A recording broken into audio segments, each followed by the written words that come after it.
देश विरोधी जिस कांग्रेस और गांधी परिवार के डीएनए में हो, उनसे देश के प्रति वफादारी की उम्मीद करना बेमानी होगी। राहुल गांधी ने नेहरू, इंदिरा और राजीव से जो सीखा वो ही उनके व्यवहार में देखने को मिलता है।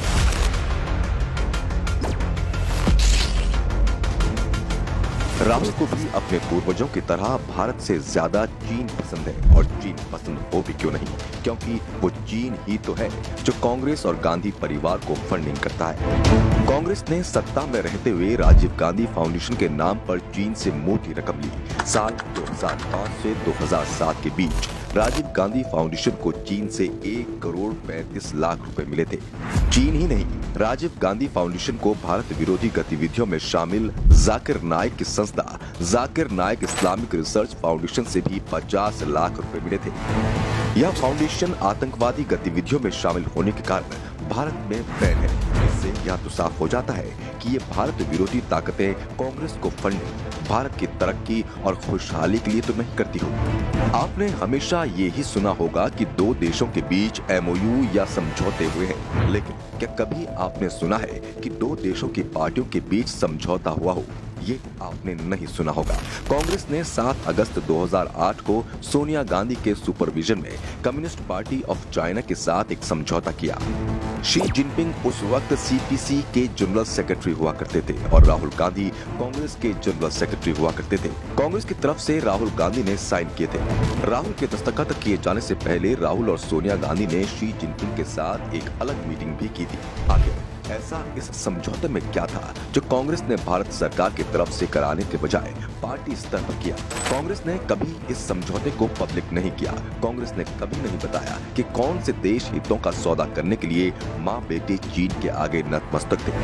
कांग्रेस का चीन प्रेम तो ऐसा है कि जब डोकलाम विवाद को लेकर चीन से हालात तनावपूर्ण थे, जब हमारे सैनिक सीना ताने चीन के सामने खड़े थे, तब राहुल गांधी चीनी राजदूत को गले लगा रहे थे, और वो भी तब जब ना तो राहुल गांधी किसी संवैधानिक पद पर थे और ना ही कांग्रेस पार्टी सरकार में थी।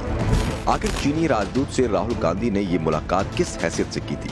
और अगर राहुल गांधी को विरोधी देश के चीनी राजदूत से मुलाकात करनी भी थी तो उन्होंने भारत सरकार को इस बारे में सूचित क्यों नहीं किया? और वो कहते हैं ना कि चोर की दाढ़ी में तिनका, ऐसा ही कुछ हाल उस वक्त कांग्रेस का था जब ये खबर सामने आई कि राहुल गांधी ने चीनी राजदूत से मुलाकात की है।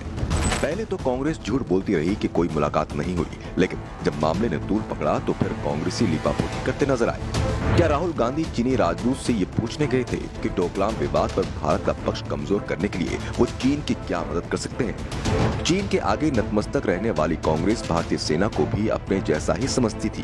तभी सालों भारतीय सेना को दबाने वाली कांग्रेस के सत्ता से जाते ही जब बीजेपी सरकार ने आर्मी को फ्री हैंड दिया तो उसके परिणाम सर्जिकल स्ट्राइक के रूप में सामने आए।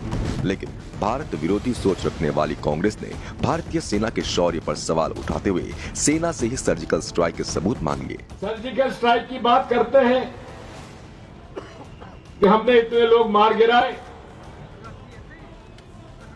लेकिन प्रमाण कुछ नहीं। सिर्फ चीन ही नहीं, जो भी भारत विरोधी है कांग्रेस को वह पसंद है। सोरोस हो या पुनैया, दोनों भारत विरोधी राहुल गांधी के आदर्श हैं। सोरोस कई देशों की सरकारों को गिराने के लिए प्रोपेगेंडा चलाता है और उन्हें फंडिंग करता है। भारत में हुए CAA प्रोटेस्ट को बढ़ावा देने में भी जॉर्ज सोरोस का नाम आया था। सोरोस को लगता है कि वो अपनी राहुल गांधी नाम की कठपुतली के द्वारा भारत में भी ऐसा कर सकता है। राहुल गांधी की भारत जोड़ो यात्रा में भी सारी भारत विरोधी ताकतें देखने को मिली। इस भारत जोड़ो यात्रा में सोरोस का खास सलील शेट्टी राहुल के कंधे से कंधा मिलाकर चलता नजर आया। हर्षमंदर जो सोनिया गांधी का करीबी है, वह भी सोरोस के पैसों से भारत विरोधी गतिविधियों को अंजाम देता है। जो जॉर्ज सोरोस यह समझता है कि वह दुनिया को अपने इशारे पर चलाएगा, तो वो भूल रहा है कि दुनिया का तो पता नहीं, लेकिन भारत किसी के इशारे पर नहीं चलेगा।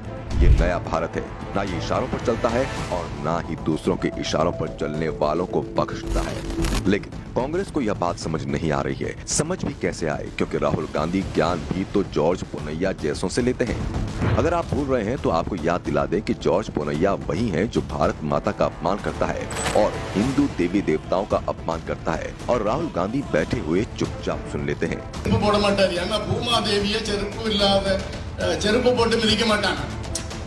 భారత్ మాతాకి మేల చౌటు పెట్టకూడదు చెరుపు நம்ம ஷூ போடுறோம் எதுக்கு? பாரத் மாதா கிட்ட உள்ள அசிங்கியா நம்ம கிட்ட தொத்திடக்கூடாது, நம்ம செருப்பு போடுறோம்.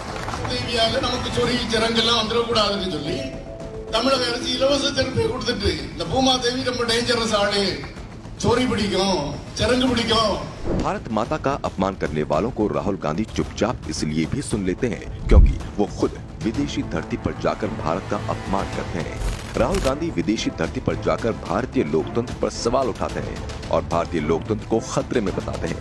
Everybody knows, and it's been in the news a lot, that Indian democracy is under pressure, is under attack. ये तो कांग्रेस के वो गिने चुने भारत विरोधी कृत्य हैं जो हमने आपके सामने रखे हैं, वरना कांग्रेस और गांधी परिवार के भारत विरोधी कृत्यों को लिखते लिखते कलम की स्याही खत्म हो जाए, कागज के अंबार लग जाए, लिखने वाले हाथों में छाले पड़ जाएं, फिर भी कांग्रेस के अपराधों की किताब पूरी नहीं हो सकती।